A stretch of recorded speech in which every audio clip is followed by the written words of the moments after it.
प्रतीक दिल्ली में joint family के साथ रहता था, लेकिन जॉब की वजह से अपनी माँ के साथ दूसरे शहर में शिफ्ट हो जाता है, जहाँ उसकी प्रीति के साथ लव मैरिज हो जाती है, जिस पर बहू को नापसंद करते हुए उसकी माँ पूरा समय प्रीति को परेशान करने के तरीके निकालती रहती है। प्रीति, कहाँ हो? सुबह का नाश्ता दोपहर में खिलाओगी क्या? इसमें प्रीति और प्रतीक ऑफिस जाने के लिए तैयार हुए कमरे से बाहर आते हैं, जिसे देख सास प्रीति पर भड़कने लगती है। महारानी, तुम सुबह सुबह तैयार होकर घर का सारा काम छोड़कर कहाँ चल दी? जी वो ऑफिस। हैं? तुम ऑफिस जाओगी तो घर में जो सफाई, नाश्ता, खाने का काम है वो क्या मैं करूंगी? माँ, मैंने उससे वादा किया था कि वो जॉब कंटिन्यू कर सकती है। अरे वाह जी वाह, दोनों आपस में सलाह कर फैसले ले लिए। मैं क्या यहाँ बेवकूफ बैठी हूँ? मुझसे पूछना किसी ने जरूरी नहीं समझा? मम्मी, आप फिक्र ना करें, मैं आज ही रेजिग्नेशन दे दूंगी। प्रीति ऑफिस के लिए चली जाती है और अगले दिन से जॉब छोड़ घर के कामों में लग जाती है, लेकिन साथ ही उदास भी रहने लगती है, जिसे देख प्रतीक को अच्छा नहीं लगता। मुझे पता है तुम्हें अपनी जॉब कितनी पसंद थी। आई एम सॉरी प्रीति। अरे कुछ नहीं होता, बस मम्मी खुश रहनी चाहिए। अब प्रीति अपनी सास को खुश करने और उनका दिल जीतने की जी तोड़ कोशिश करती रहती है, पर सास कभी उससे सीधे मुंह बात तक नहीं करती। इसी तरह दिन बीतने लगते हैं। एक शाम प्रतीक ऑफिस से परेशान घर वापस आता है। माँ, चाची का फोन आया था। दादी की तबीयत बहुत खराब है, हमें दिल्ली जाना होगा। पति की बात सुन प्रीति तो पैकिंग शुरू भी कर देती है, पर माँ वहीं बूत बनी खड़ी रह जाती है। लगता है मम्मी अपनी सास से बहुत प्यार करती हैं, तभी उनके बीमार होने की खबर सुन शॉक में आ गई। ये प्यार नहीं, परेशानी है। तुम तो ऐसे सोचो कि अब से जब तक दिल्ली में हो तुम्हारे अच्छे दिन शुरू। अच्छा, ऐसा क्या है दिल्ली में? वो तुम्हें कुछ ही घंटों में पता चल जाएगा।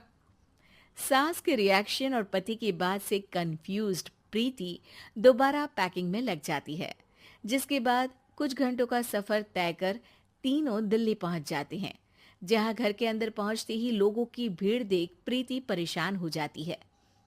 हे भगवान, इतनी भीड़! प्रतीक, कहीं तुम्हारी दादी को कुछ हो तो नहीं गया ना?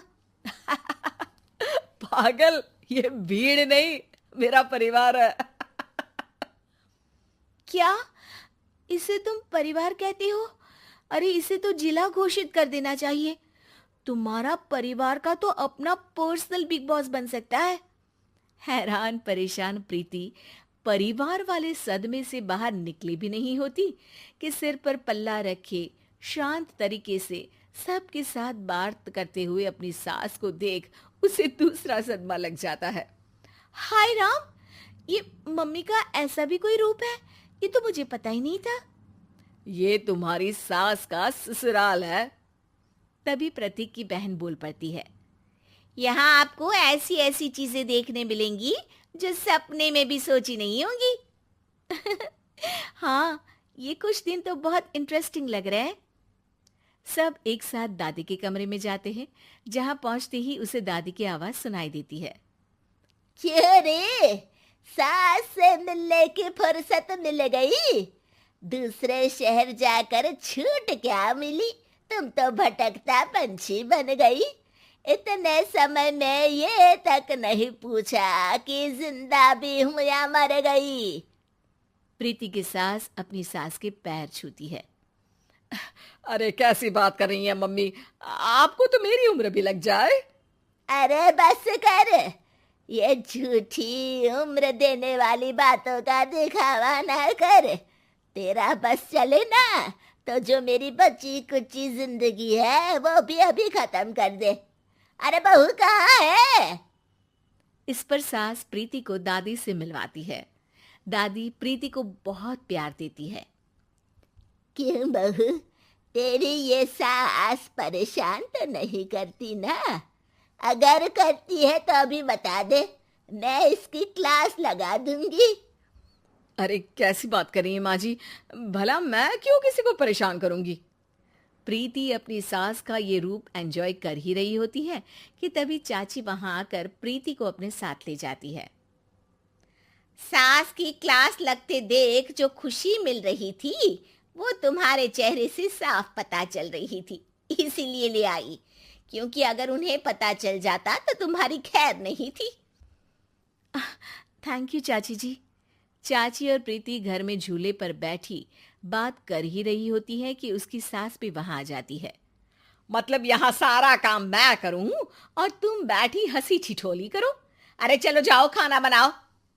सास प्रीति को डांट कर काम करने भेज देती है, जिसे दादी देख लेती है और एक बार फिर सासू माँ की क्लास लग जाती है, जिसे पूरा परिवार मजे से खड़ा होकर देखने लगता है। क्यों रे, मैंने तुझे काम बोला और तू उस बच्ची को परेशान कर रही है। सास की कोई इज्जत रह गई है इस घर में या नहीं? यहाँ खुद की सास होते हुए भी ज्यादा बड़ी बन रही है। अब नहीं मम्मी जी, मैं तो बस थोड़ी मदद के लिए बोल रही थी। सास रसोई में जाकर काम करने लगती है और दादी प्रीति को लेकर वहां से चली जाती हैं।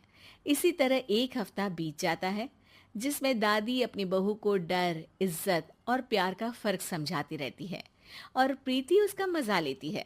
वापस जाते हुए दादी प्रीति और उसकी सास दोनों को अपने पास बुलाती है।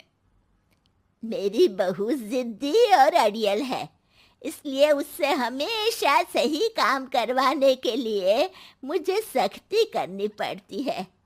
लेकिन तुम्हारी बहू अच्छी है, तेरी खुशी के लिए वो अपनी जॉब और सपने भी छोड़कर घर में बैठी है। अपनी बहू के साथ प्यार से रहो।